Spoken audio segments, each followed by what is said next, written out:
La rétention séminale, ça peut être archi dangereux, surtout si c'est la mauvaise personne qui s'y met avec les mauvaises intentions. Laisse-moi t'expliquer. Quand t'es en rétention, t'émanes une énergie au-dessus de la moyenne. T'as trop d'aura, ce qu'on appelle l'aura, c'est ça, tu vois. Tu vibres fort, tu vois. Et ça, les meufs, elles le captent. En plus, il y a un bénéfice dont personne parle. T'as beaucoup plus d'intuition. Tout le body language d'une femme, tu vas le comprendre. Quand une meuf, elle veut, tu vas te dire... Elle veut, C'est factuel, tu vois. Tu vas capter les dynamiques comme tu les as jamais captées. Mais du coup, à ce moment-là, il y a deux choix qui s'offrent à toi. Soit tu te dis, ok, elle veut, ça se voit, c'est marrant, mais moi j'ai des trucs à faire, tu vois. Je vais pas commencer à m'amuser à mélanger mon énergie avec n'importe qui, à baiser n'importe qui. Soit tu te dis, ok, je vais la baiser.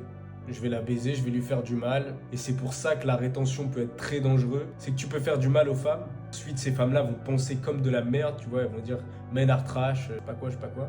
Et en plus, tu te fais du mal à toi. Tu perds ton temps, tu mélanges ton énergie avec de la merde, tu vois. Et voilà, tu dévies ton objectif. C'est pour ça qu'il faut que tu canalises cette énergie de la meilleure des manières. Parce que cette énergie, il faut qu'elle sorte. Elle peut pas stagner en toi, tu vois. Il faut qu'elle sorte d'une manière ou d'une autre. Donc tu vas soit cracher, soit fumer, boire, faire de la merde, soit bien utiliser cette énergie.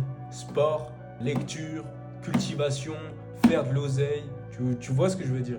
C'est pour ça qu'il faut faire extrêmement bellec en rétention séminale. Fais attention à toi.